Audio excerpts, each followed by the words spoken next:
Bueno, buenas tardes, bienvenidos en nombre de la Fundación Gaspar Torrente a esta nueva sesión de nuestro curso.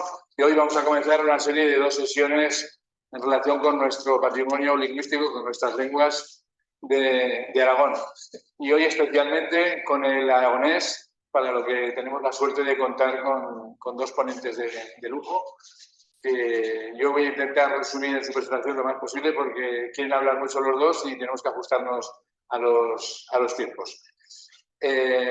Gracias, como siempre, a la Diputación Provincial. Disculpamos hoy también al diputado delegado de Archivos y Bibliotecas, sobre la Torre, a la Universidad de Zaragoza y a la Caja Rural de Aragón por su participación en el curso. Y si les parece, pues comenzamos ya con la presentación de 2 buenos amigos y compañeros que hoy nos van a ilustrar en un asunto que probablemente la mayoría de ustedes no han tenido ocasión nunca de seguir desde el punto de vista académico y que nos parece del máximo interés dentro de la filosofía de este curso, que es general y que toca muchas materias. Francho Nagore, a mi izquierda, como saben, es un filólogo romanista, escritor y profesor de la Universidad de Zaragoza, licenciado en esta universidad en el año 75, con una tesis de licenciatura premiada por la institución Fernando Católico de esta casa el año siguiente, sobre el habla viva, el Panticuto de Panticosa. Profesor de la Escuela de Turismo de Huesca en el año 1977, doctor en Filología Románica por la Universidad del País Vasco. Su tesis doctoral versó sobre la Crónica de San Juan de la Peña, una de las principales obras del aragonés del siglo XIV. Desde el año 88 ha sido profesor titular de la Universidad de Zaragoza en el campus de Huesca, donde ha sido director también del diploma que se expide en ese centro, el diploma de especialización en filología aragonesa, que es una titulación propia de la Universidad de Zaragoza. Como filólogo se ha dedicado, como pueden presionar, se ha dedicado a investigar la lengua aragonesa. Fue director de la sección de lenguas aragonesas y responsable de las voces aragonesas de la Gran Enciclopedia Aragonesa, que impulsó y dirigió el diccionario Clemente. Fue fundador en 1976 y presidente a continuación del Consejo de Fabra Aragonesa de 1978 a 2004 o 2014. Estoy seguro de eso. 2014. También fue director de la revista Fuellas, director del área de lenguas del Instituto de Estudios Aragoneses, es vicepresidente de la AIDCML, una asociación internacional para la defensa de las lenguas y culturas amenazadas, es miembro de la Academia Aragonesa de Lengua y director de la revista especializada Luenga y Fablas. Ha recibido la medalla de esta casa, la medalla de oro de Santa Isabel de Portugal, de la Diputación Provincial en el 2005, el premio Aragón 2009 de la Fundación Aragonesista 29 de junio, el premio Derechos y Libertades de Aragón en Huesca en 2021 y este año pasado, en el mes de diciembre, el primer premio Eloy Fernández Clemente de la Fundación Gaspar Torrente, que hoy aquí nos acoge. Como digo, el primero, el premio que lleva el número 1 de esta fundación. Políticamente también fue fundador y miembro activo del Partido Socialista de Aragón en 1976 y de Junta Aragonesista en 1986, partido con el que fue también concejal del Ayuntamiento de Huesca. Voy a resumir, decir que tiene más de 27, 28 libros.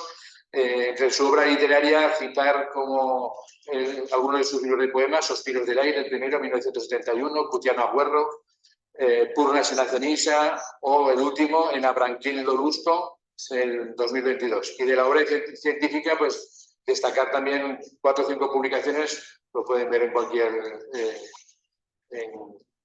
red social, pueden ver esto.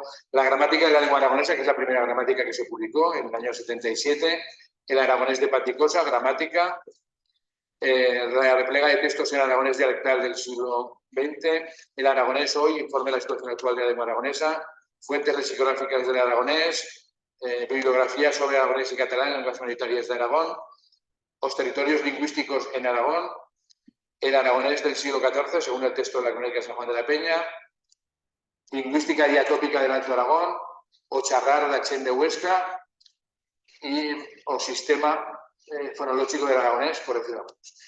como pueden imaginar, tiene cientos de trabajos, de artículos y de publicaciones en revistas y en prensa, y simplemente destacar también que ha traducido numerosas obras al aragonés y ha sido el primero que ha traducido a autores como Paul Valéry o Julio Verne.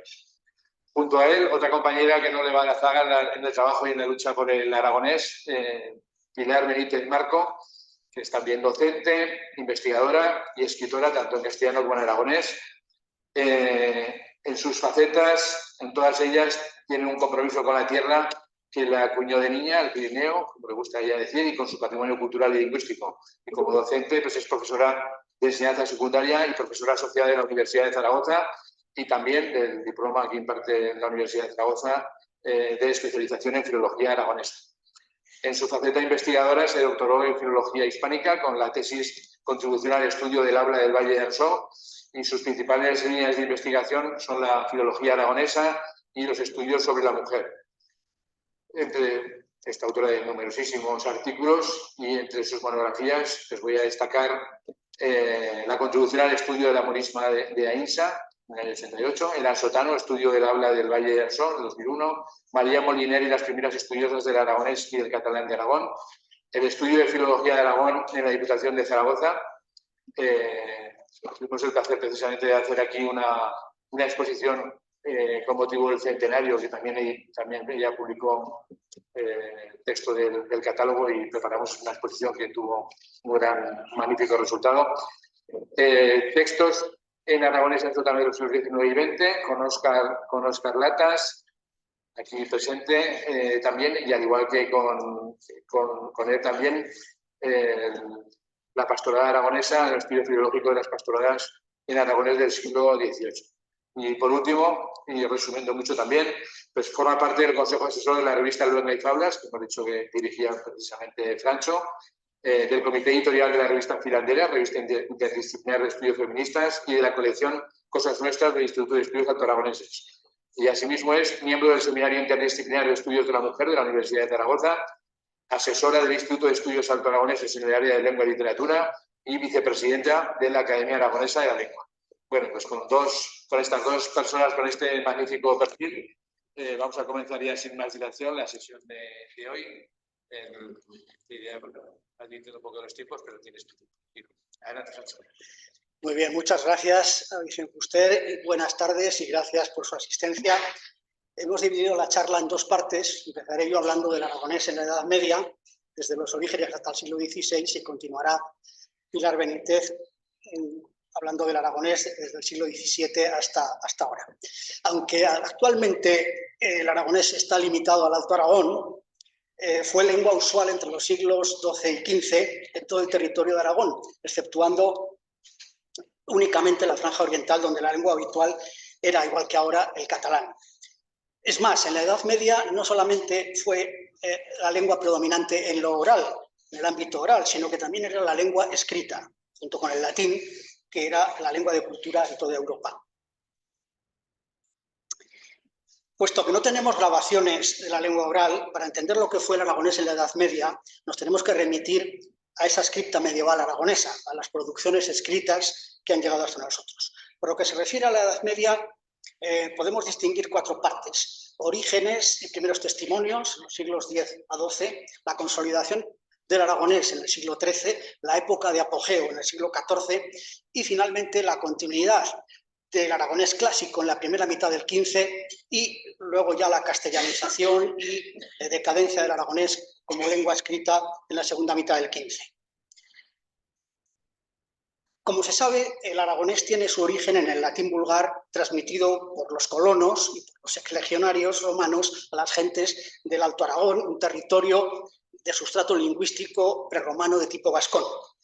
La ocupación árabe de la mayor parte de Aragón hace que los territorios del norte queden aislados, y allí es donde a lo largo de los siglos VIII, IX y X irá cuajando un romance, es decir, una lengua románica diferenciada, el aragonés. Los primeros testimonios consisten en palabras sueltas en textos en latín, intercalados en documentos en latín.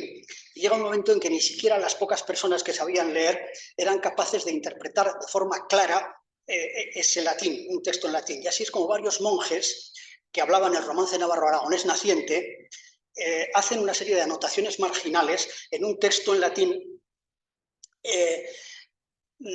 tratando de explicar algunas palabras y frases que resultaban oscuras. Estas aclaraciones son las que se conocen como glosas emilianenses, escritas hacia el año 976. No son solo palabras sueltas, hay incluso algunas frases ya algo más largas, de cierta extensión, y por eso se puede considerar el primer texto en aragonés, e incluso, como dice Wolf, la más antigua manifestación de la lengua vulgar hispánica. El fragmento más largo es la glosa 89 que tienen ahí, con aiutorio, don nuestro dueño Cristo, dueño Salvatore, qual dueño yed en honore, e qual dueño tiene de la mandazione con o Patre, con o Spiritu Santo, en los séculos de los séculos, fácanos Deus omnipotes, tal servicio ofere, que delante la sua face gaudioso segamos. Amén.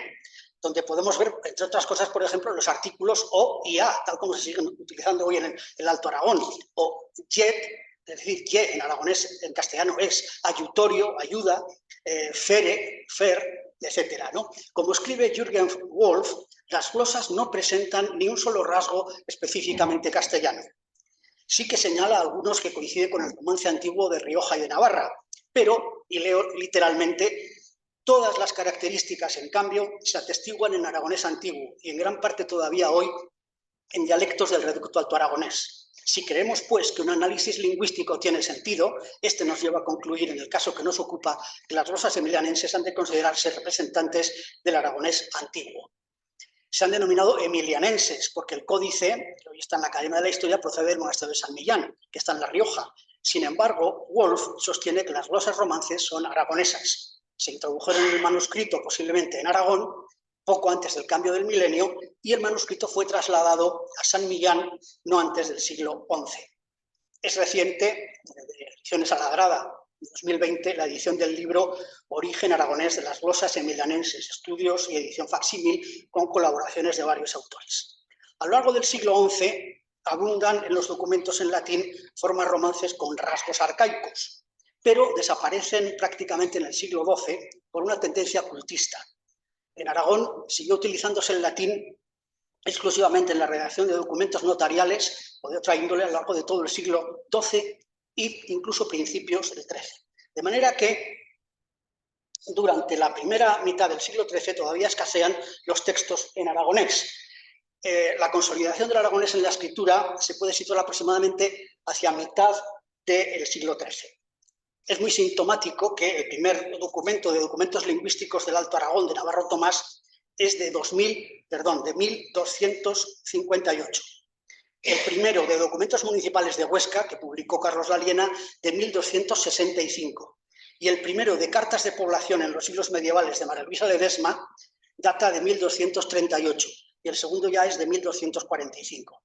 No obstante, hay algún texto temprano, ya muy a principios del XIII.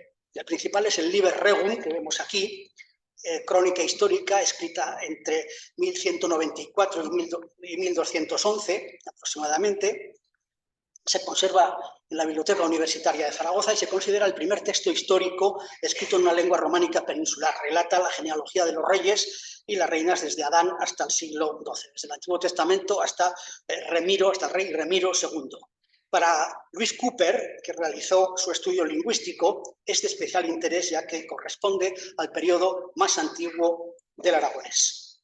Pero la obra que se considera más importante en el siglo XIII es el Vidal Mayor, es decir, la traducción al aragonés de la compilación mayor de los fueros de Aragón, escrita en latín por el obispo de Huesca, Vidal de Canellas. El rey Jaime I había convocado las Cortes en la ciudad de Huesca con el objeto de establecer una legislación aplicable a todo el reino, recopilando los diferentes textos que había y reuniendo todo en un volumen de forma sistemática. Estas Cortes promulgaron el 6 de enero de 1247 los fueros de Aragón, sistematizados en 8 libros. Esto es la Compilatio Minor. Redactada en latín, se conocen varias versiones en aragonés que iremos comentando. Pero inmediatamente después, Vidal de Canellas redacta en latín una versión ampliada, glosada y comentada en 9 libros. Era lo que se llama la Compilatio Major, también conocida como In Excelsis Dei Thesauris, por la primera frase del texto, y hoy generalmente se conoce como Vidal Mayor. El texto original en latín está perdido, pero tenemos, bueno, tienen en la Fundación Paul Getty en California, pero bueno, tenemos la traducción al aragonés realizada pocos años después por Micael López de Zandium, tal como se hace constar en el explicit. Mistelgiber, Scripsit, Michael Lupi de Zandium, es decir, Miguel López de Zandium. Zandium es una pequeña aldea a unos 15 kilómetros al norte de Pamplona y precisamente se ha argumentado la naturaleza navarra del copista para explicar algunas características lingüísticas navarras del texto. A pesar de ello, se puede seguir manteniendo que el Vidal Mayor está redactado en aragonés antiguo, tal como afirmó Corominas, o si se quiere, en navarro-aragonés, como afirmó Gunnar Thilander, que fue quien lo editó y estudió en 1956. La versión oficial de los fueros estaba en latín. No obstante, que se tradujeran al aragonés es sintomático de al menos dos cosas. Por un lado, de la necesidad de facilitar la consulta de los fueros a los jueces, y por otro lado, de la importancia simbólica que se le quería conferir al aragonés como lengua de los poderes públicos del Reino de Aragón. No debe de ser casualidad que desde mediados del siglo XIII empiezan a ser abundantes los escritos notariales y municipales en aragonés. Pero no solo se emplea el aragonés en ámbitos forales, notariales y municipales, también se constata su uso en el terreno religioso. Al respecto se pueden citar, por ejemplo, en primer lugar, el texto titulado de los 10 mandamientos, un manual de confesor que describe de manera sistemática cómo debe interrogar el sacerdote al penitente sometiéndolo a un examen de conciencia basado en los 10 mandamientos. El texto fue escrito hacia 1275. Las ordenaciones de la Confraría de Santa Engracia de Igries, el texto más antiguo data de 1292 y está en un aragonés plenamente consolidado. El escrito se encuentra en la Biblioteca de las Cortes de Aragón. Hay otras ordenaciones de confrarías en aragonés, por ejemplo, los estatutos de la Confraría de la Transfixión en Zaragoza, con textos ya del 14 y del 15. La regla del monasterio de Sixena procede del desmembrado archivo de Sigena. Hoy se encuentra en la Biblioteca de Cataluña, en Barcelona, de finales del 13, y ha sido editado recientemente por el Gobierno de Aragón en 2023. Recoge el conjunto de normas por las que se regía la vida comunitaria de las monjas. Es traducción al aragonés de un texto latino y se atribuye la autoría a la fundadora, la reina Doña Sancha. Es relevante que se redactase en aragonés, en la lengua vernácula, y la atribución a la reina Sancha, que es poco verosímil, sugiere que el manuscrito tenía un alto valor simbólico para las monjas. De finales del siglo XIII datan varios textos forales de suma importancia. El primero que hay que tener en cuenta es la traducción al aragonés de los fueros de Aragón que se contienen en el manuscrito de Mirabete de la Sierra, Teruel. Hoy está en el archivo histórico de Teruel. Fue encontrado por el historiador Antonio Gargallo en 1981 en el ayuntamiento de Mirabete en un falso techo y transcrito y publicado por él en 1992. Se presenta en 9 libros, igual que el Vidal Mayor. Es de finales del 13 y presenta un aragonés muy puro. En segundo lugar, una serie de fueros de familia distinta de la compilación de Huesca, el fuero de Teruel, el fuero de Albarracín y el fuero de Alfambra.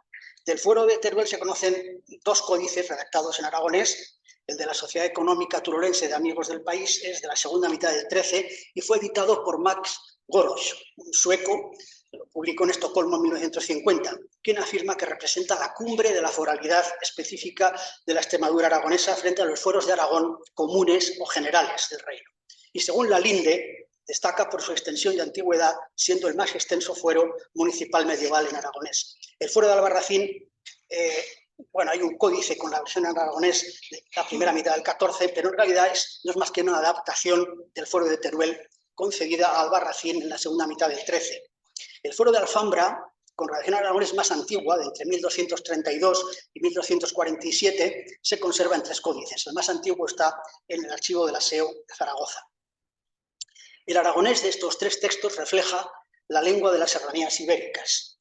Al hilo de estas obras, debemos incluir aquí siquiera una mención al primer poema lírico en una lengua de la península ibérica, el conocido como Razón feita de amor, tradicionalmente datado en 1205, aunque últimamente algunos lo fechan entre 1230 y 1240.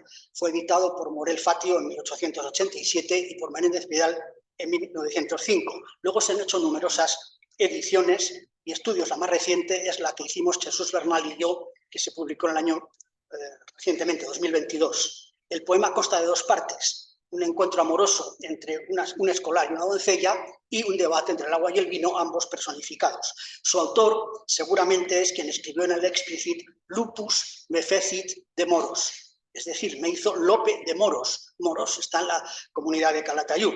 En nuestra edición hemos llegado a la conclusión de que está escrito en una modalidad lingüística compatible con el aragonés de las serranías ibéricas, que ya en el siglo XIII presentaba algunos rasgos semejantes al castellano. Efectivamente, habría que diferenciar esas zonas situadas al sureste de Aragón, las serranías ibéricas desde Calatayud hasta Cantavieja, pasando por Albarracín y Teruel, donde predominó el uso de un aragonés castellanizado o de transición al castellano en algunos aspectos fonéticos definitorios. Esquemáticamente son los que vemos ahí en la pantalla, frente al aragonés más genuino.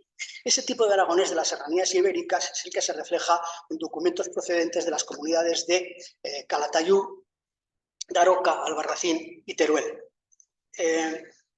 Y también en la mayoría de las obras de Joan Fernández de Heredia. En el resto de Aragón era predominante el aragonés en su acepción más estricta, es decir, un tipo de aragonés más o menos homogéneo que, utilizado por notarios y escribanos, refleja los usos típicos del aragonés septentrional en la fonética y en la sintaxis, así como en gran parte del vocabulario, si bien en la morfología hay extrañamente muchos rasgos castellanos que contrastan con los rasgos puramente aragoneses que hoy se conservan en el Alto Aragón. Pues como ya escribió Tomás Navarro Tomás, varios testimonios indican que ni el mismo aragonés que los notarios escribían puede ser considerado como propia imagen del dialecto hablado. Muy a comienzos del siglo XIV, sobre el año 1300, tenemos una obra importante, los Fueros de Aragón, contenidos en el manuscrito 438 de la Biblioteca Nacional de Madrid. Fueron editados por el sueco Gunnar Thilander en 1937 y ofrece los 8 libros de la compilación de Huesca de 1247. Es una traducción al aragonés del texto latino. También fue editado junto con otras versiones, romances de los fueros, por Antonio Pérez Martín en 1999. Tenemos ahí también la portada. El siglo XIV es la época de apogeo del aragonés. Está plenamente consolidado y cada vez más definido en todos los aspectos, y de este siglo datan la mayor cantidad de textos en aragonés, algunos de los más importantes. Además de gran número de documentos notariales, municipales y cancillerescos, destacan sobre todo las obras de dos figuras fundamentales, el rey Pedro IV el Ceremonioso y el maestre de la Orden del Hospital, Joan Fernández de Heredia. De Pedro IV el Ceremonioso hay que destacar dos obras fundamentales. La Crónica de los Señores Reyes de Aragón, conocida como Crónica de San Juan de la Peña, una crónica histórica que abarca desde los primeros pobladores de la península ibérica, pasando por los reyes de Pamplona, los condes de Aragón, los reyes de Aragón, los condes de Barcelona y finalmente los soberanos de la Corona de Aragón, hasta Alfonso IV el Benigno, que fue redactada primero en latín, 1359. Inmediatamente se tradujo al catalán en 1366 y al aragonés en 1372, lo cual da una idea del estatus que entonces tenía el aragonés. Se conservan 3 copias, la editó Ximénez de Embún en 1876, en una edición de la Diputación de Zaragoza, precisamente, según el manuscrito de la Biblioteca Nacional, y luego en el año 86 Carmen Orcástegui, utilizando 3 manuscritos. Yo mismo hice un exhaustivo estudio lingüístico en 2003. En la diapositiva podemos ver parte del capítulo 20, que trata del rey Remiro II y el episodio de la campana de Huesca. Por su extensión y por el tipo genuino de aragonés que emplea, pues se puede considerar una de las cumbres del aragonés clásico medieval, junto con otra obra también de Pedro IV, el ceremonial de la consagración y coronación de los reyes de Aragón, de 1353. El manuscrito se conserva en Madrid, en la Fundación Lázaro Galdiano, y el texto en edición facsímil y con transcripción de Ángel San Vicente y varios estudios de expertos se publicó en 1992. Conviene destacar el hecho de que un texto tan importante, referido al acto protocolario supremo en la vida de un rey de Aragón, se escribiese en aragonés. Es sin duda el reflejo del valor simbólico que en ese momento se concedía a la lengua privativa del reino. Y con respecto a Joan Fernández de Heredia, aquí tenemos un par de biografías, la de Cacho Blecua del año 97 y la más reciente de María Ángeles Ciprés y Rafael Vidaller de 2021, Hay que decir que, bueno, que del Scriptorium de Joan Ferran de Heredia, en Aviñón, en Occitania, proceden muchas obras, especialmente obras históricas y traducciones, y la mayoría de ellas están escritas en el aragonés de las serranías ibéricas, que era el utilizado generalmente por los miembros aragoneses de la Orden del Hospital de San Juan de Jerusalén, de la cual fue Ferran de Heredia gran maestre. Fue patrocinador, más que autor, si bien participó personalmente en algún grado en muchas de ellas. Las principales son, por un lado, compilaciones históricas. En primer lugar, la Gran Corónica de España, que constaba de 3 partes, se conservan 2, y la sueca Regina af Geijerstam publicó en Uppsala en 1964 los libros primero y segundo de la primera parte. Por otro lado, la Crónica de los Conqueridores, que consta también de 2 partes. La primera, en 16 libros, recoge las vidas de los grandes guerreros de la antigüedad, y la segunda parte, en 18 libros, se inicia en Marco Aurelio y termina con Jaime I de Aragón, que es el libro 18. Para elaborar esta biografía, Ferran de Heredia mandó traducir del catalán al aragonés el Llibre dels Fets, que relata en primera persona la vida del rey Jaime I. Hay edición reciente de esta traducción al aragonés, es decir, el libro 8º de la segunda parte, con el título de Libro de las Gestas de Jaime I, rey de Aragón.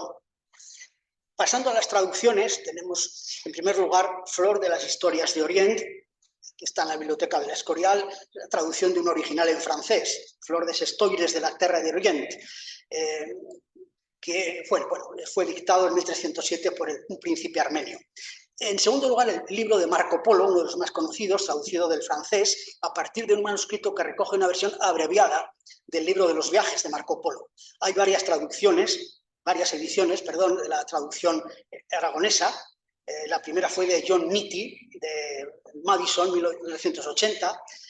Otra que podemos citar es la de Rafael Vidaller, en Aladrada Ediciones, de 2011. Y muy reciente es la de Francisco Sangorrín, de 2016. Las historias contra paganos es una traducción del original en latín, Historiae Adversus Paganus, escrito en el siglo V por Paulo Orosio a requerimiento de San Agustín. Hay edición reciente de María Ángeles Romero Cambrón.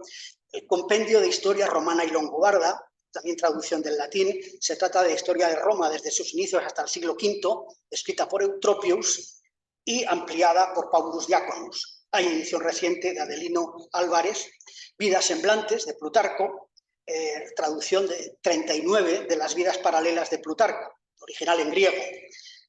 Demuestra el interés que tenía Ferran de Heredia por las obras clásicas griegas. Hay edición reciente de Adelino Álvarez, quien la considera la más importante de toda la producción herediana. Historia de la Guerra del Peloponeso, o Discursos de la Guerra del Peloponeso, tiene especial importancia porque se trata de la primera traducción de este autor clásico griego a una lengua romance. Hay también reciente edición de Adelino Álvarez. Crónica troyana, traducción de la obra en latín de Río de Columnis, Historia Destrucciones Troye. La Crónica de Morea, o Libro de los Fechos y Conquistas del Principado de la Morea. En fin, solamente 2 o 3 de las obras de Ferran de Heredia utilizan un aragonés más genuino. El Libro de los Emperadores, versión en aragonés de 4 de los últimos libros del Compendio de Historia Universal del griego Juan Zonaras. Es una obra plagada de italianismos, la tradujo un italiano. Hay también edición de Adelino Álvarez. Secreto Secretorum, traducción de un texto muy popular en la Edad Media, quizá de origen persa, pero que se atribuye a Aristóteles, que contiene máximas para gobernar. Finalmente, Rams de Flores, o Libro de Actualidades, que es traducción de la obra en latín Summa Collationem, escrita por el franciscano Juan de Gales en el siglo XIII, a la que se añaden extractos de Valerius Maximus, también traducidos desde el latín. Pero la traducción se hizo a partir de una traducción al catalán. Es una colección de sentencias de la Biblia, de los evangelistas, también de filósofos griegos y latinos. El texto está plagado de catalanismos. Presenta una mezcla de aragonés puro y aragonés de las serranías ibéricas, y por su amplitud y variedad de temas es para mí uno de los libros heredianos más interesantes. Tacho Blecua ha destacado su prólogo, que no tiene desperdicio. Ahí aparece un fragmento de este prólogo. El conjunto de traducciones de obras griegas ha sido destacado como una de las aportaciones fundamentales de Fernández de Heredia a la cultura occidental. Pero hay otras obras que no está probado que provengan del scriptorium de Heredia. Destacaremos dos obras que circularon por Europa de forma profusa. El libro de las maravillas del mundo de Joan de Mandevilla, lo editó y estudió Pilar Liria en 1979. Se trata de la traducción del francés al aragonés de los viajes de Joan de Mandeville, o John Mandeville, era un inglés, hacia finales del siglo XIV, la mandó traducir el rey Juan I de Aragón. Fue una de las obras más leídas en Europa en la segunda mitad del XIV, durante el XV e incluso en el XVI, y fue traducida a numerosas lenguas. El original fue escrito en franco-normando. La traducción aragonesa está plagada de galicismos. Tanto los viajes de Marco Polo como este libro de Mandevilla influyeron en Colón y por lo tanto contribuyeron a la preparación y descubrimiento de América.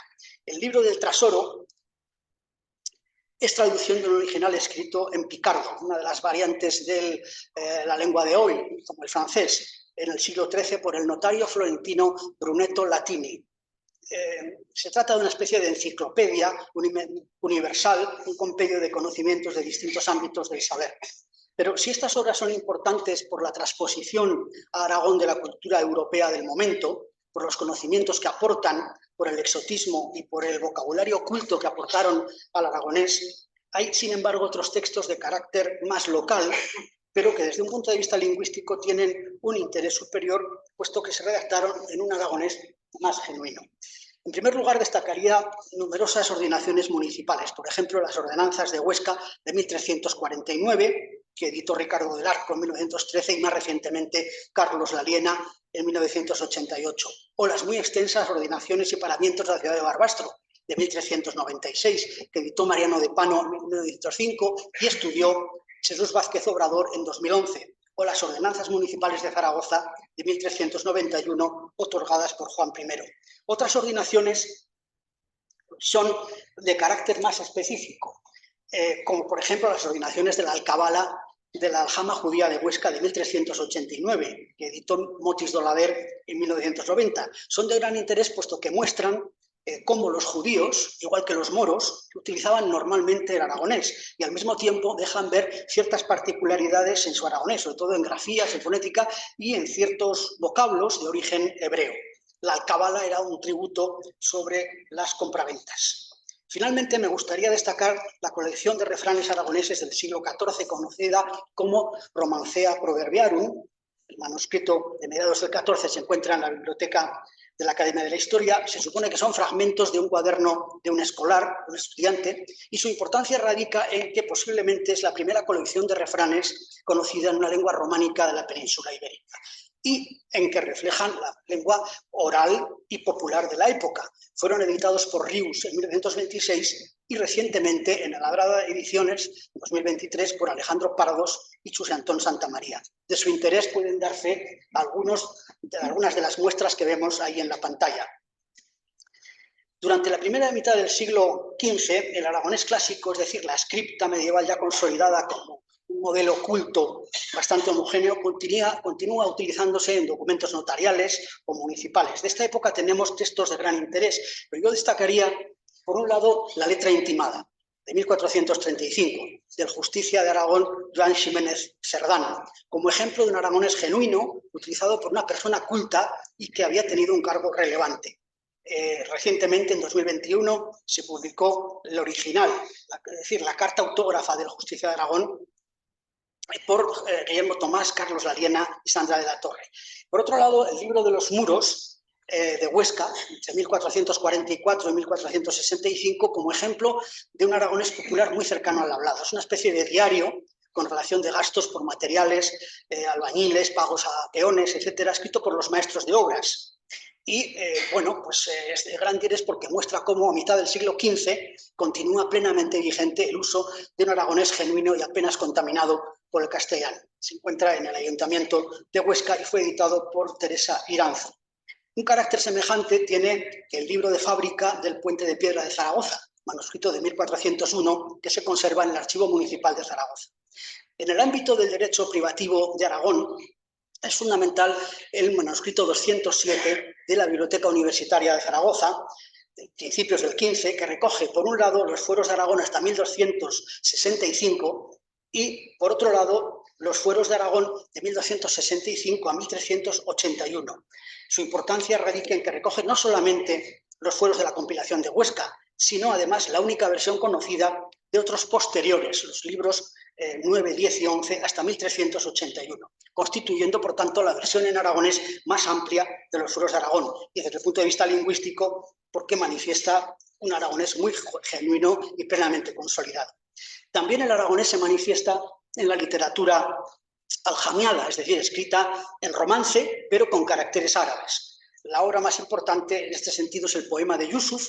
Se conservan 2 manuscritos, uno fue encontrado en una cueva de Morés, cerca de Calatayud, y es del paso del 14 al 15, y fue publicado por Ramón Menéndez Pidal en 1902. Por otro lado, el aragonés se seguía empleando tanto en el ámbito foral como en el ámbito cancilleresco o en el municipal. Y convendría destacar aquí la gran cantidad de textos, de páginas escritas en aragonés, junto a otras en latín o en catalán, en las actas de Cortes de Aragón desde el siglo XIII hasta el XV, cuya transcripción hoy podemos leer en los 16 tomos de Acta Curiarum Regni Aragonum, publicados desde el año 2006, gracias al trabajo de José Ángel Sesma y Carlos Laliena y otros profesores e investigadores de historia medieval de la Universidad de Zaragoza. En estas actas pueden leerse, por ejemplo, discursos reales de gran interés histórico, pero también lingüístico. Aquí vemos, por ejemplo, un fragmento del discurso de Martín I el Humano en las Cortes de 1398 celebradas en Zaragoza. Pero en el último tercio del siglo XV, el aragonés fue reemplazado por el castellano en casi todas las expresiones escritas. Esta sustitución se produce de forma progresiva y gradual. La instauración de una dinastía castellana, de Trastámara, de origen castellano, por el compromiso de Caspe de 1412, resulta un hecho decisivo para entender el comienzo de la castellanización en las esferas oficiales aragonesas, puesto que la lengua de los monarcas era ya el castellano, y eso influyó a la larga. De todas maneras, la Cancillería Real todavía continúa utilizando el aragonés algunos decenios después de 1412. Ahora bien, desde la instalación de Alfonso V en Nápoles, a partir de 1442, el castellano se impone prácticamente en la corte, luego también en la Cancillería Real, después en la nobleza y clases dirigentes que imitan la lengua de la corte, y finalmente en el pueblo llano y en las clases iletradas que mantendrían el aragonés mucho más tiempo, pero solo oralmente. En la documentación cancilleresca del siglo XV, que publicó Coloma Lleal, los rasgos aragoneses son abundantes a principios de siglo, pero desaparecen progresivamente a partir de mediados de siglo. En documentos notariales, los rasgos aragoneses todavía perduran durante más tiempo. Bernard Potier estudió en 1952 la evolución de la lengua aragonesa a fines de la Edad Media a partir de una serie de inventarios de bienes zaragozanos de los siglos XIV y XV. Y un resumen de sus conclusiones, por lo que se refiere a cuestiones de fonética, puede verse en la pantalla. Los rasgos morfológicos son más difíciles de ver en inventarios, donde predomina la enumeración de objetos, pero ya solo los fonéticos pueden dar idea del arco temporal en que se produce la castellanización, aproximadamente de 1469 a 1499. Esta cronología es válida para las tierras del Valle del Ebro. En tierras altoaragonesas, en especial en el Valle de Tena, todavía encontramos documentos en aragonés hacia 1520. Véase una muestra de la concordia feita entre los concilios de Sallent y de Lanuza, que es de 28 de octubre de 1518. Los factores que influyeron en el proceso de castellanización son variados y se refuerzan mutuamente. La causa remota, ya hemos dicho, fue la instauración de una dinastía castellana en 1412, pero otros factores confluyentes son el creciente prestigio del castellano y la consecuente imitación social, la escasa distancia lingüística entre castellano y aragonés, el comienzo de la imprenta en Zaragoza a finales del XV, donde se imprime en castellano con vistas a un mercado más amplio, el surgimiento de la idea de la monarquía hispánica con los reyes católicos y el cambio del ideal de corrección lingüística, puesto que el aragonés pierde prestigio. Si desde el siglo XIII hasta 1475 aproximadamente, el aragonés había desarrollado un modelo culto. Entre 1475 y 1520 esto se desmorona y el espacio del aragonés escrito es ocupado por el castellano. A partir del siglo XVI ya solo se registran algunos escritos, algunos usos populares incrustados en textos mayoritariamente en castellano o escasas composiciones literarias que intentan imitar la lengua oral de Portugal.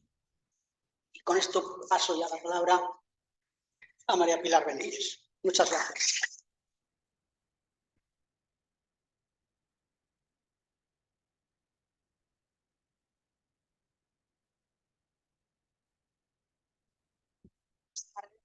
Y gracias a la Fundación Torrente y a las demás instituciones por haberme invitado a participar en esta conferencia junto al profesor Francho Nagore. Bueno, en los minutos que me queden, que no sé cuántos son, pues voy a intentar explicar de forma breve, pero de la forma más clara posible, cómo fue precisamente ese proceso de sustitución del castellano por el aragonés y el consiguiente del aragonés por el castellano y el consiguiente proceso de minorización que sufrió a partir de esa fecha tan temprana como fue mediados del siglo XX. Bien, aunque, como dice en el título de esta conferencia y muy bien ha explicado el profesor Nagore, el aragonés fue la lengua propia y privativa, y lo es, de Aragón, y a pesar de que fue, como hemos visto, la lengua que se utilizó en todos los ámbitos públicos y privados, ese proceso de mineralización empezó muy temprano. Y por decirlo sin profundizar, porque no tengo mucho tiempo, podríamos decir que hasta mediados del siglo XIX ese proceso de sustitución afectó sobre todo, lo ha dicho un poco, lo ha sugerido el profesor Francho Nagore, afectó sobre todo a las élites culturales y sociales aragonesas y en especial a las élites zaragozanas, que siempre han tenido mucho peso sobre el resto de Aragón. Los testimonios son bastantes y son numerosos.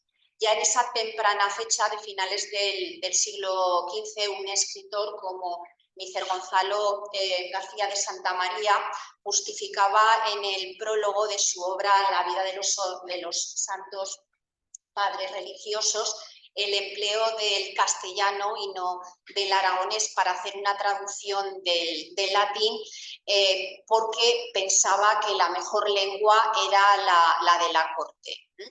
Y en concreto decía, porque el Real Imperio que hoy tenemos es castellano y los muy excelentes rey y reina nuestros señores han escogido como asiento y silla de todos sus reinos el reino de Castilla, deliberé de poner la obra presente en lengua castellana porque la habla comúnmente, más que todas las cosas, sigue al imperio. Fíjese que se adelantó a esa idea de Nebrija de que la lengua siga al imperio, pero lo dijo un poquito antes, lo dijo ya Micer Gonzalo García de Santa María. Unos años después, a principios ya del siglo XVI, otro escritor aragonés, Jaime de Huete, en la portada de su libro, de una comedia, Tesorina, pide disculpas públicamente ya en la portada por si sus palabras no son todo, como dice allí, todo lo centradas que podrían ser, es decir, puras, adecuadas por ser su natural lengua, es decir, su primera lengua, el aragonés. A este mismo cambio, a este cambio de actitud que hay en el Reino de Aragón, se debe también pues, el cambio en el nombre que designaba al gremio de los parcheros, que era una voz aragonesa, por el de pasamaneros, que dictaron pues, unas ordenanzas de los jurados de Zaragoza. Esto ocurría un siglo después y también un siglo después, en 1611, en un concurso, en un certamen literario convocado por la Universidad de Zaragoza, se censuran, como pueden ver allí, unos versos de Jerónimo Pérez porque se atrevió a emplear alguna palabra en aragonés. Dice, Jerónimo Pérez justa muy mal, pues no se ajusta al cartel, y le ha llamado a un árbol recién cortado en vez de madera fusta, que es la palabra aragonesa. Bien, todos estos testimonios ponen de manifiesto que Aragón comienza a vivir en esa época una situación de bilingüismo diglósico, que quiere decir que se emplean todavía dos lenguas, pero que una, la castellana, es la utilizada para las comunicaciones formales, para el ámbito público, mientras que la otra, el aragonés, se relega al ámbito privado y a las comunicaciones más informales. Al mismo tiempo que ocurre esto, va diluyéndose también el concepto, incluso el término de aragonés, de lengua aragonesa, y comienza a confundirse con el propio castellano, se confunde también con el sayagués y otras veces se identifica con el montañés, es decir, con la lengua hablada en las montañas, sobre todo en las montañas de Xacá. La literatura que tenemos en esos siglos, en los siglos XVII y XVIII, no tan escasa como se creía, como en los últimos años, pues Óscar Latás y yo misma estamos intentando de poner de relieve, esa literatura sí que pone de manifiesto todos estos hechos que voy comentando. Hay escritores como el primero que he puesto en esta diapositiva, Matías Pradas, que escribió en castellano y escribió en aragonés. Y a veces cuando escribe en castellano dice que escribe en aragonés. De hecho, tiene un soneto publicado en Italia en un libreto junto a otros poemas de diferentes lenguas y dice aragonés, pero lo lees y es castellano porque ya estaba confundiendo el aragonés con el castellano hablado en Aragón. Pero incluso cuando Matías Pradas y otros escritores como pues, Isabel de Rodas o Fileno el Montañés o Josep Tafalla o Isabel de Rodas escriben, y no digamos pues, los autores también de villancicos barrocos que se cantaban en las catedrales o de las pastoradas que se representaban en muchos pueblos, sobre todo del Alto Aragón, digo sobre todo las que estaban escritas en aragonés, pues aún en esos escritores que emplean el aragonés se observa que el castellano en esas obras ha desplazado al aragonés de los usos más cultos y lo ha relegado a caracterizar a aquellos personajes de escasa cultura de los que a menudo se hace burla y se hace mofa. He puesto aquí como ejemplo un fragmento de la pastorada de Panticosa, fechada en el siglo XVIII, y que los dichos al glorioso San Roque, que por cierto se ha recuperado hace unos años y pueden ir a presenciarla pues, en agosto en Panticosa. Es un texto que ya escrito en un aragonés moderno, diferente del que han podido leer en los textos que les ha mostrado Francho Nagore, que presenta cierta castellanización, lo vemos sobre todo cuando inicia el fragmento que emplea el verbo es, hay alternancia entre los artículos castellanos, la, por ejemplo, y ahora que va empleando, hay alternancia en la formación del plural, a veces dice, por ejemplo, riñones, otras veces piñones, pero aún así es un texto que conserva un aragonés central, además, y tensino muy puro, como se puede ver pues, en esas palabras diandes por dientes, o en frande por frente, o en cuecho por cuello, que son rasgos propios del aragonés central. Pero más allá de este análisis lingüístico, me interesa que vean quién dice estas palabras. Las dice el Rabadán, es decir, un pastor, un personaje al que se le atribuye escasa cultura. Y además, si leen el texto, oigan todos su pintura bella, su frente es costura de una bordadera, sus huellos pardos, la nariz bayeta, la gaña en los cuellos, la frente con corneta, la boca piñones, en los mocos cera, etcétera, etcétera. Es una parodia del tópico literario de la descriptio poeya, es decir, del retrato de la dama hermosa. Y es una parodia porque en el fondo lo que se busca es en aquella época hacer reír al auditorio, y para eso se utiliza en este fragmento sobre todo el aragonés, para caracterizar al personaje y para hacer además burla. Bien, en estos casos en los que el aragonés sirve en esta época para caracterizar a personajes rudos, toscos, es frecuente que se confunda el aragonés con el sayagués, que era una lengua convencional, literatura con la que hablaban los pastores, pero en Aragón, en Castilla, era muy propio sobre todo del teatro castellano. Y de allí que haya autores que cuando intentan imitar esa lengua pastoril empleen el aragonés que ellos conocían.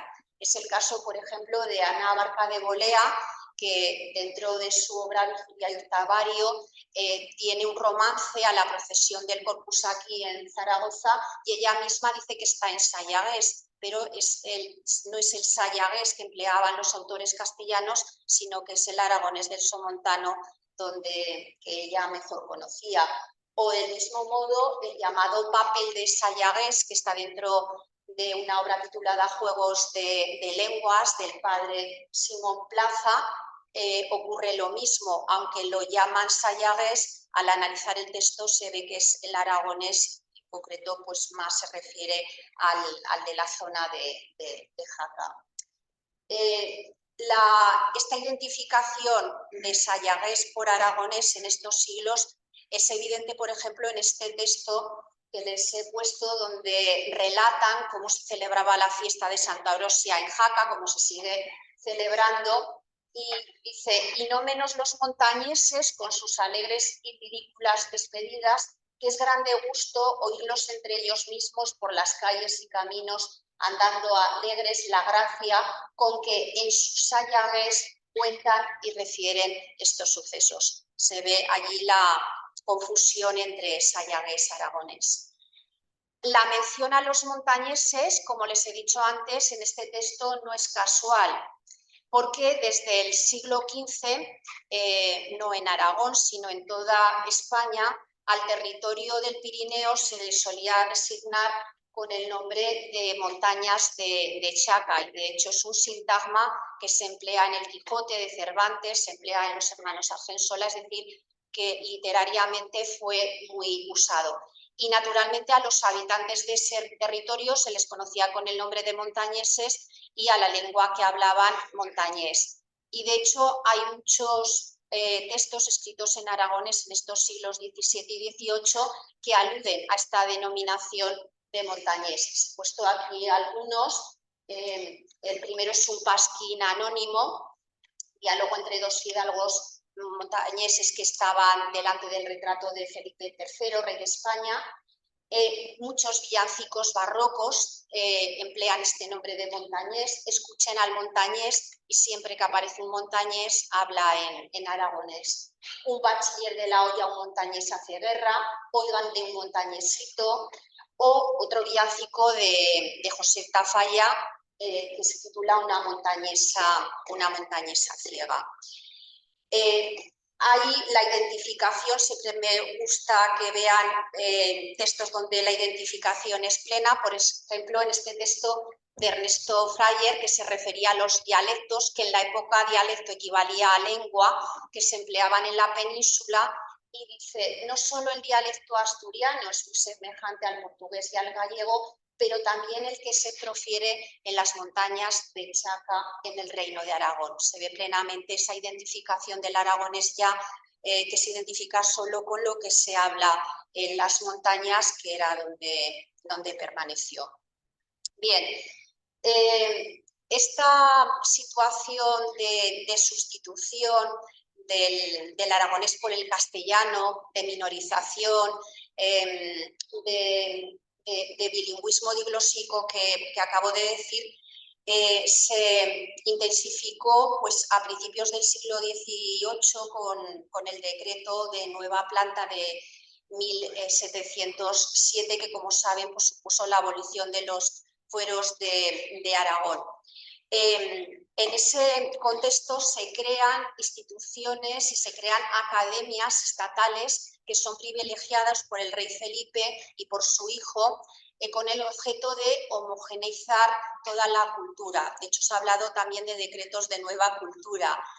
Y en ese contexto es cuando surge la Real Academia Española, que se funda en 1714 y que tenía como objeto pues, homogeneizar las lenguas del Estado, porque realmente solo se encargó del castellano.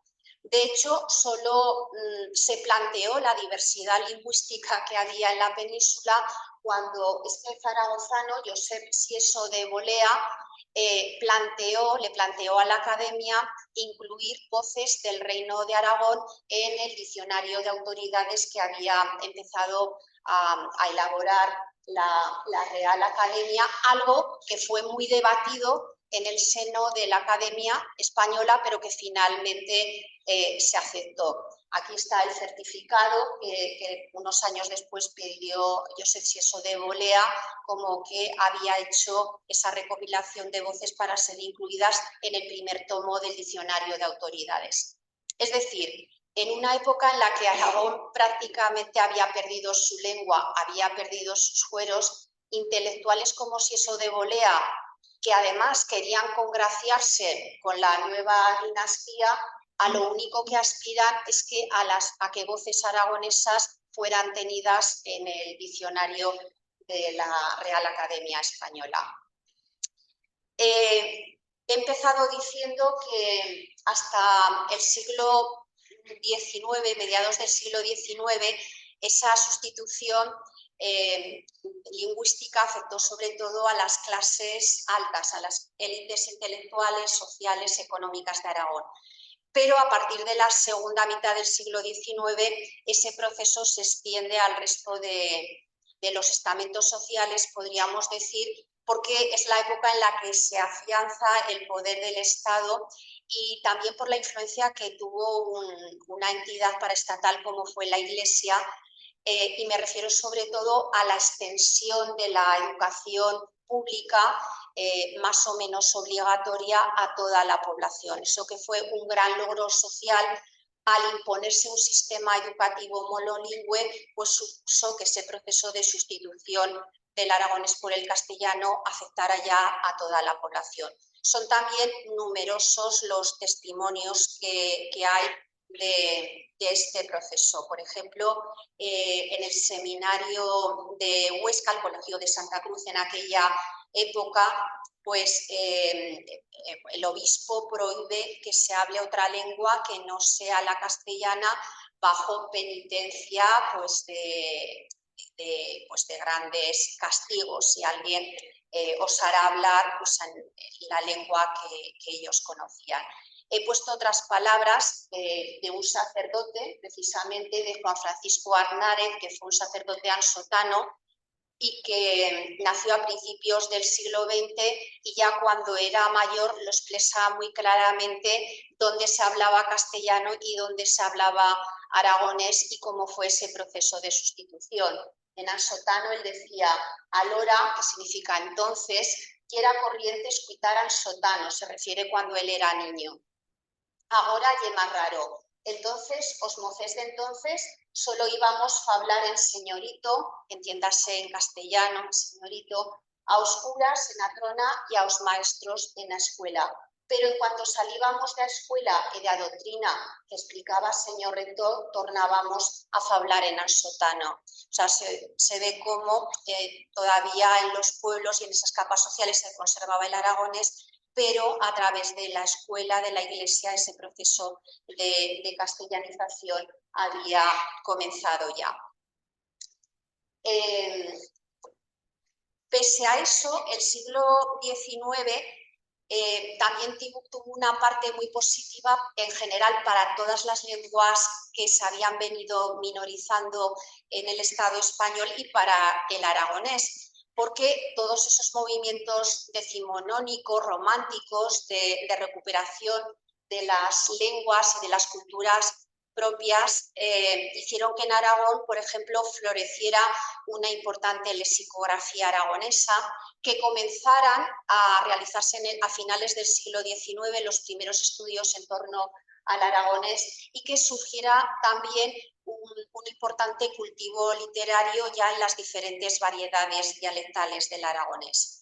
En cuanto a ese florecimiento de la lexicografía, les he puesto aquí, hay más diccionarios y más vocabularios en ese siglo XIX, pero he puesto los que me parecen más importantes: el Diccionario Aragonés Anónimo, que editaron además el profesor Sancho Nagore y Jesús Bernal, el ensayo de un diccionario aragonés-castellano de Peralta y el diccionario de voces aragonesas de Borao. Sin embargo, todos responden a la misma finalidad que había tenido ya Sieso de Bolea, es decir, que las palabras de Aragón estuvieran contenidas en el diccionario de la Real Academia Española, es decir, hay una subordinación del aragonés a esa lengua. Lo dice muy claramente Borao en la introducción a su diccionario.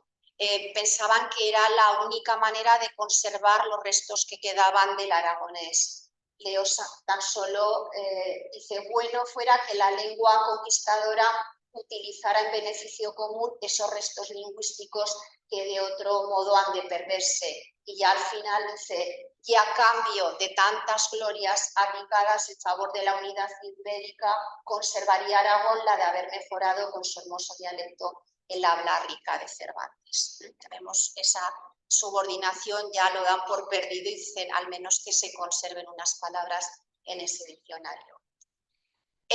Surgen, como les digo, también a finales del siglo XIX los primeros estudios científicos alrededor del aragonés, porque es la época que surge la dialectología como ciencia. Y son sobre todo pues, investigadores extranjeros los que se dan cuenta del importante patrimonio lingüístico que hay en Aragón. Bueno, aquí tienen algunos, Mujica sí que era español, pero fue a estudiar en Alemania y por eso realiza algún estudio, Hansen, Humfried, pero sobre todo nos paramos en Jan-Josep Saroyandi, que recorrió el Pirineo aragonés desde 1896 hasta 1913 y que fue el que más materiales lingüísticos y también muchos testimonios de literatura oral recogió. De hecho, fueron tan interesantes todos los datos que descubrió a la romanística en esa época que otros muchos filólogos extranjeros se animaron a venir a Aragón para comprobar y hacer sus propias investigaciones. Pues, por ejemplo, los alemanes Rawls, Kruger o el inglés Elcock. Y, bueno, pasa si quieres. Todos ellos coinciden en que encontraron la lengua aragonesa que encontraron, estamos finales del siglo XIX y primer tercio del siglo XX, era una lengua que agonizaba ante sus ojos, pero decían que aún era posible reconstruir ese edificio que había sido la lengua aragonesa. Lo dice muy bien Saroyandi, dice, pero esta opinión está compartida por todos ellos, una percepción compartida por todos. Los dialectos montañeses, no hallándose ya en estado de prestarse un mutuo apoyo, porque no hay una norma que los una, se encuentran atados de pies y manos, indefensos casi, expuestos a la invasión y a las influencias de los dialectos de la plana, pues se refiere al castellano, que cada vez ganan más terreno. La obra de destrucción, comenzada hace tiempo, no ha terminado todavía, se está acabando delante de nuestros propios ojos. El viejo edificio, conmovido por fuertes sacudidas, se desploma lentamente. Bueno, y siguen, y son la verdad muy conmovedoras pues las descripciones que hacen estos filólogos extranjeros. Es verdad, si pasas, que hubo también algunos estudiosos españoles que se interesaron en esa misma época por las hablas pirenaicas ya muy castellanizadas. Por ejemplo, Tomás Navarro Tomás también recorrió todo el Pirineo recogiendo sobre todo documentación medieval que ha señalado Sancho Nagore y también datos de habla viva. o el catalán Casacuberta, que hizo encuestas dialectales en Ansó, en Echo, en Bielsa, en Gistaí, en Plan, es decir, los núcleos poblacionales que todavía conservaban mejor el aragonés. Y por último, como les he dicho, ese siglo XIX también vivió en los años finales un incipiente renacimiento de la literatura en aragonés en las diferentes variedades. Encontramos el primer libro que se editó en aragonés, que fue ese librito de Domingo Miral, que contiene 2 obras teatrales en aragonés y que está escrito en cheso, Bernabé Romeo, Cleto Torrodillas, Damaso Carrera, que escribieron en Ribagorzano, Bernardo La Rosa, que no lo sabemos muy bien porque no tenemos su obra completa, pero algunos testimonios pues un poquito en ese aragonés del campo de Jaca. Todo esto unido pues hizo que estaba pasando en todos los territorios y en Aragón también hubo un mínimo debate sobre el estatus lingüístico del aragonés y sobre la necesidad o no de crear una academia para normativizar la lengua aragonesa. Benito Colli Altabás, que era partidario de esta última postura, es decir, de que hubiera una norma que permitiera a los escritores escribir con un aragonés común o de la misma manera, resume muy bien esa polémica que se creó justo cuando empezaba el siglo XX.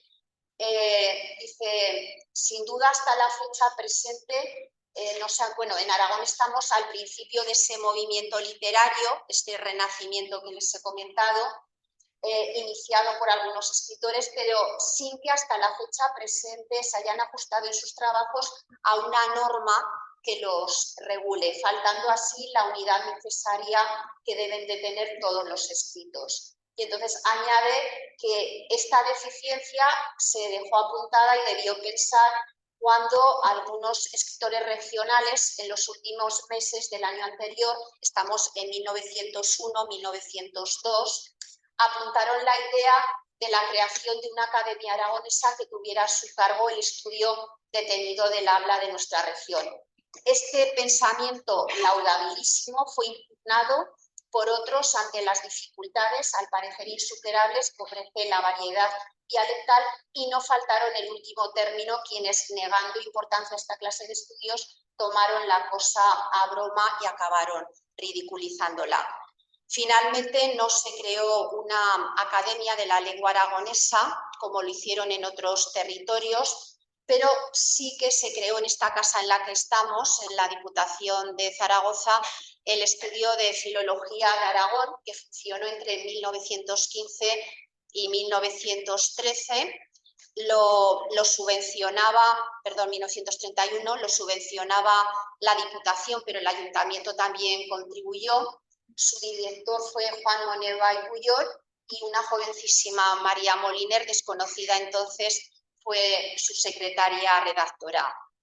Pero el estudio de Filología de Aragón intentó ser un centro de estudios aragoneses, siguiendo la organización que tenía el Institut d'Estudis Catalans, pero sin el componente normativo que el Institut d'Estudis Catalans llegó a tener desde que en 1911 fundó la sección de Filología. En otras palabras, que el estudio de Filología de Aragón continuó la obra lexicográfica de hacer un gran diccionario aragonés, fue continuador de la obra de Borao, de Peralta, de Siso de Bolea, pero no se planteó funciones normativizadoras. De hecho, surgió en la época de la Real Academia Galega, de la Real Academia de la Lengua Vasca, pero no quiso ser una academia de las lenguas de Aragón.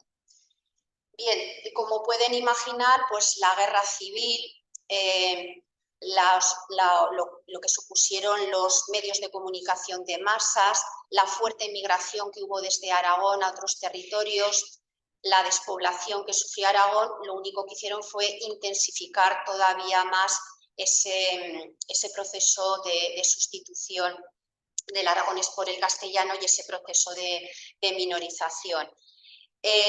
Aún así, en esas décadas centrales del siglo XX, no es que no se hiciera nada, continuaron sobre todo los estudios en torno al aragonés. y hay muchísimos nombres que no tengo tiempo, pero yo destacaría dos figuras, Antoni Badia Margarit desde la Universidad de Zaragoza y Tomás de Barcelona. Sí, bueno, de Barcelona y Tomás Buesa Oliver desde la Universidad de Zaragoza ejercieron un gran magisterio en el sentido de dirigir tesis de licenciatura, tesis doctorales que han permitido pues, que personas como Francho Nagore o yo pues, sigamos esa estela del estudio. Pero realmente fue la llegada de la democracia la que pues permitió que surgiera en Aragón, como en los demás territorios, pues un sentimiento identitario, territorial, que en el ámbito lingüístico se tradujo en un importante movimiento de defensa y dignificación de la lengua aragonesa y, por otro lado, permitió el desarrollo del Estado de las Autonomías y que se legislara tímidamente también sobre las lenguas de Aragón. Son dos temas de los que no voy a hablar porque precisamente la siguiente conferencia abordará esos temas. Simplemente quiero decir que permitieron o han permitido una mayor presencia del aragonés en la sociedad aragonesa de la que ha habido durante siglos. De hecho, a finales de los años 70 pues comienza un importante cultivo literario que no cito más que a los que lo iniciaron. Aquí a mi derecha, pues Francho Nagore, Ángel Conte, Eduardo Vicente de Vera, también mujeres como Lucía Dueso, Maribí, Nicolás, y de forma paralela, pues también ha habido una importante producción audiovisual, pienso sobre todo han sido cortometrajes de Roberto Rodés, de Carlos Baselga, de Lola Gracia, mucho documental, pienso en Vicky Calavia, en Iris Campos, que vendrá la semana que viene y estará en esta mesa, y mucho cine de animación en los últimos años, sobre todo traducciones de otras lenguas al castellano. Teatro, naturalmente, siempre ha sido puesto en escena, el teatro en aragonés, por grupos amateur, Dingo Drondango desde Ansó, que continúa haciendo teatros, Taninos desde el Colegio Salesianos de Huesca, Muyés al canto llavador, un grupo integrado todo por mujeres en Foz, Fosca de Lera en Zaragoza.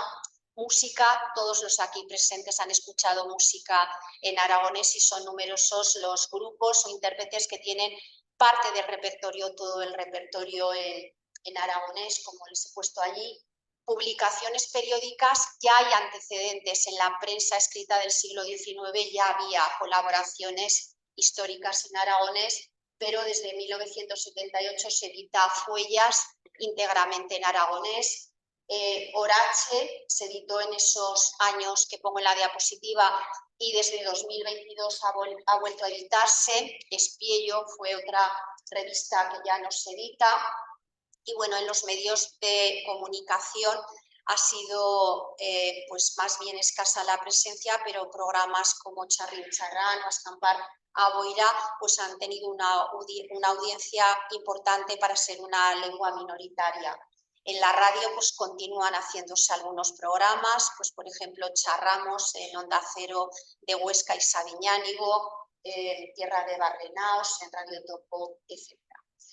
A pesar de todo este esfuerzo que se ha hecho en las últimas décadas, bueno, en la educación sí es otro ámbito muy, muy importante, pero que hablarán la semana que viene y solo lo dejo enunciado allí. Desde 1997-98 se hacen clases de aragonés en algunos centros autorizados de la provincia de Huesca y en la enseñanza universitaria desde el curso 2011-2012 se imparte ese diploma de especialización en filología aragonesa, a los que les animo, a los que les interese, a que lo conozcan y puedan conocer más sobre el aragonés. Y hay una mención de lengua aragonesa en la Facultad de Magisterio en Huesca desde el 2021.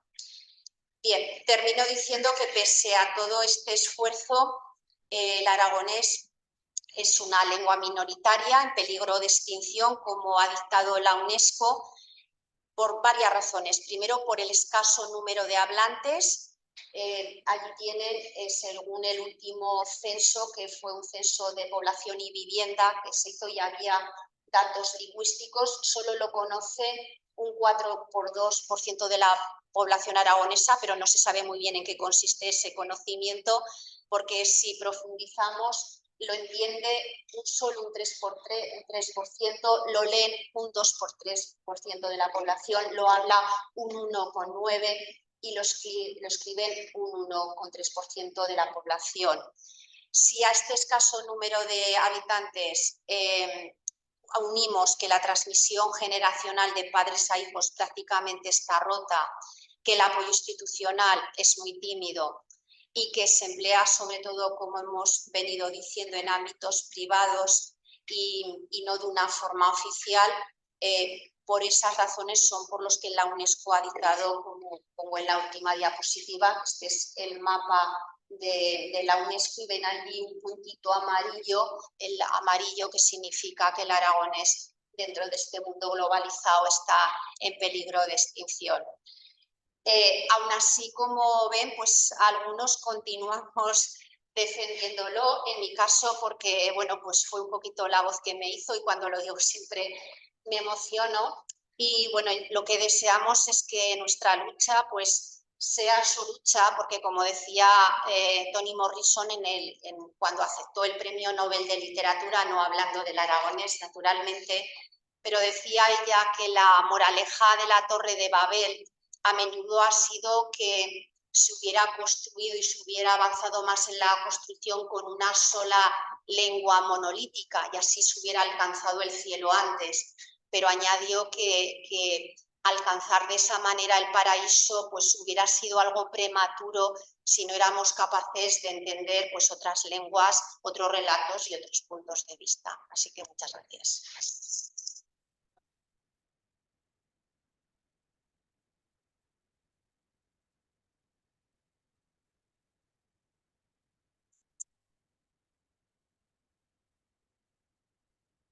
Muchísimas gracias a Pancho y a Pilar, porque han hecho un esfuerzo de síntesis que me consta y que lo veo bien en los papeles y que así podemos tener un poquito de tiempo para poder hacer preguntas.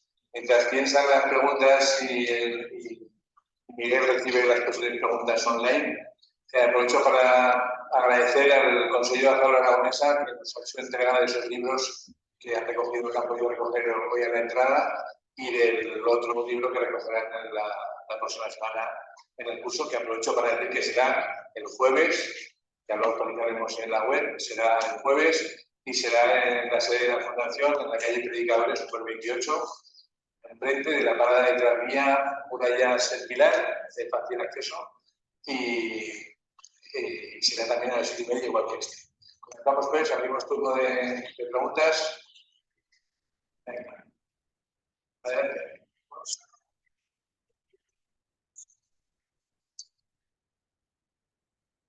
Sí, esa es la hipótesis de... Sí, perdón.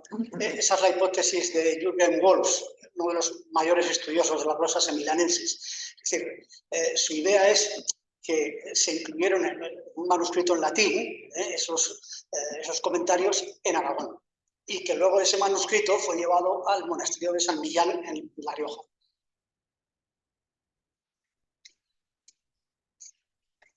Sí. Bueno, muchas gracias.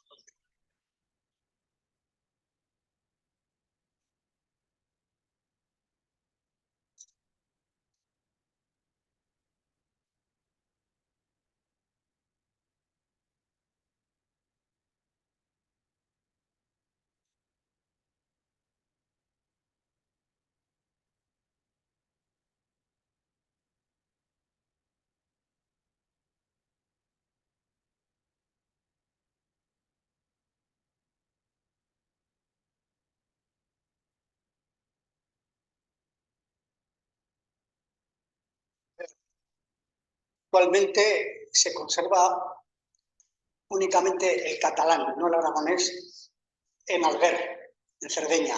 Es un municipio de Cerdeña. Y lo que se puede decir, lo que sabemos es que hay aragonesismos, pero sueltos, es decir, ciertas palabras, por ejemplo, en Cerdeña o en Sicilia y en Nápoles también. Hay digamos, préstamos de algunas palabras del aragonés en el siciliano, en el napolitano y en el sardo. Por ejemplo, en el sardo, cardelina, dicen cardelina. Al pájaro que en castellano se llama jilguero, ¿no? Pues dicen cardelina, que es un claro aragonesismo, pero no más. Es decir, no hay ningún sitio donde se haya conservado aragonés. Quizá donde más rastros o rasgos del aragonés se pueden ver es en el judeo-español, es decir, el sefardí, el español que hablaban los sefarditas, los hebreos que fueron expulsados de la península, en algunos barrios concretos, por ejemplo de Salónica, donde eran mayoría los aragoneses, y hablaban un tipo de español pues con muchísimos aragonesismos, pero todo eso se está perdiendo también, ¿no? Porque Salónica ya quedan muy pocos. 40 o 50.000 se los cargaron en la Segunda Guerra Mundial los nazis y después muchos emigraron a Israel. Es decir, todo eso se está perdiendo.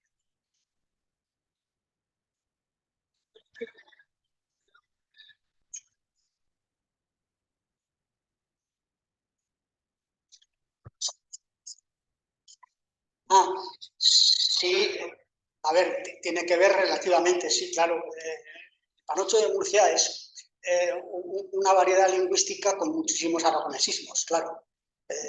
También tiene catalanismos y, por supuesto, la base es un castellano de tipo rústico,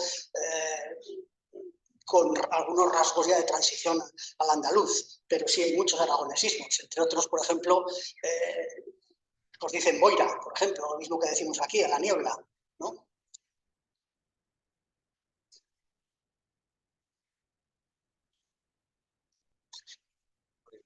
¿Preguntas? Miguel, ¿tenemos ya por ahí? Sí, hay una pregunta.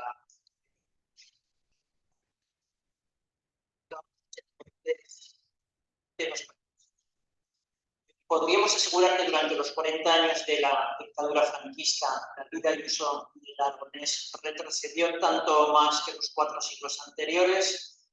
Y la segunda pregunta es, ¿cuánto mal hizo nuestro idioma y en general a nuestro país que tras el lamentable compromiso de Caspe el reino de Aragón pasase a estar gobernado por una dinastía extranjera como los Trastámara? Era eso.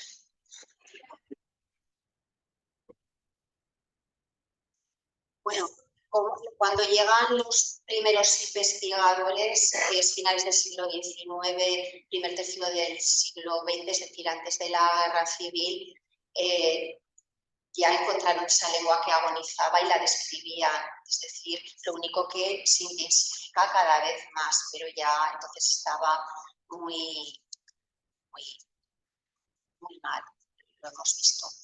Y en cuanto a estos hechos históricos, a ver, hay que recordar que en aquellos momentos la corona de Aragón era el reino de Aragón, era el reino de Valencia, eran los condados de Barcelona y los Trastámara gobernaron para todos ellos, pero donde se perdió realmente el aragonés fue aquí, mientras que valenciano y catalán resistieron mucho mejor, aunque todos sufren un proceso de minorización importante en esos siglos. Pero hay que destacar que aquí en Aragón las élites intelectuales y culturales apostaron por el aragonés, entonces, por el castellano. Entonces, ante una misma dinastía, los diferentes territorios de la corona de Aragón no tuvieron la misma actitud. Yo creo que también hay que tenemos que ser responsables, ¿no?, en cada momento histórico de lo que hemos hecho y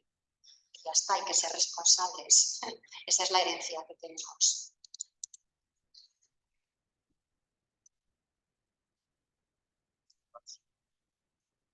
Aprovechando que tenemos a los profesores aquí que no estarán la semana que viene en el coloquio, yo les adelanto una pregunta que sería muy fácil para la semana que viene, pero que quiero saber vuestra opinión.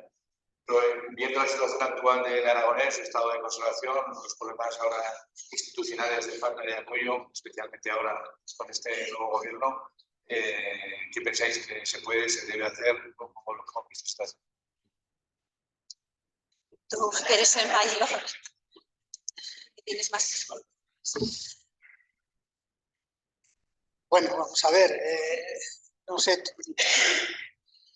sé muy bien qué contestar. Yo vengo trabajando sobre el aragonés desde finales de los años 60,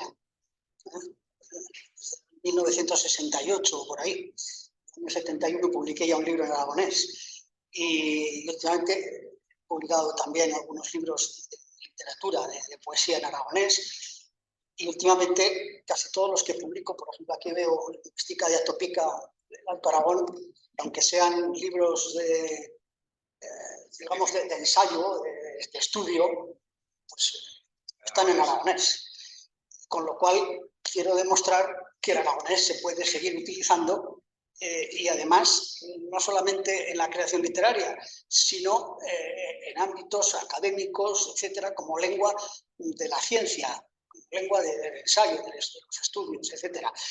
Y esta es mi forma de ver este asunto. Es decir, yo estoy convencido de que el aragonés será lo que queramos que sea los aragoneses y los que empleamos el aragonés, tanto los que lo tienen como lengua materna, en alguna variedad dialectal o diatópica del Alto Aragón, como quienes lo hemos aprendido después. Yo lo aprendí ya de mayor, es decir, no es mi lengua materna, pero bueno, siempre recuerdo cuando me decía mi abuela que a la finca de Garrapinillo solían bajar de Ansó a dallar y los dalladores hablaban muy raro.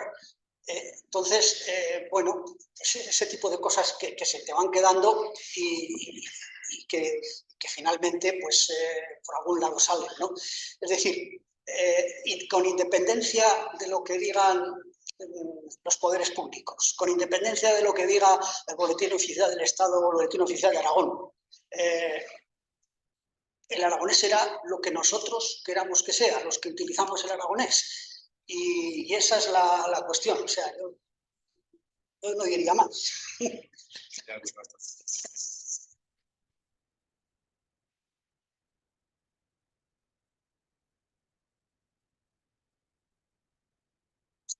Yo estoy de acuerdo, ya he dicho que tenemos que ser responsables y aceptar la herencia que hemos recibido y decidir cambiarla o no. Nosotros lo tenemos claro, ya os he dicho que ojalá nuestra lucha sea también vuestra lucha.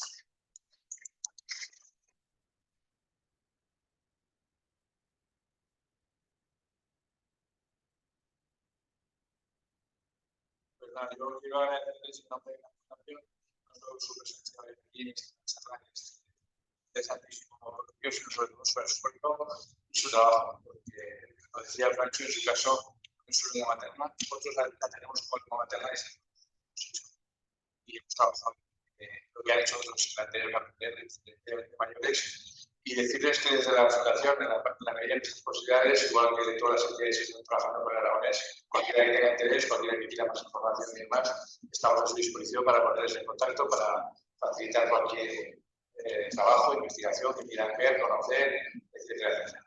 Y ya, además de eso, quiero agradecerles a ellos, reiterarles nuestro agradecimiento de ahora y de toda su trayectoria, agradecerles a ustedes su interés, su presencia aquí y citarles para la semana que viene, jueves, no viernes, jueves, porque ya ahora los próximos serán jueves, en la sede de la Fundación en la calle Predicadores. Muchas gracias, hasta la semana que viene.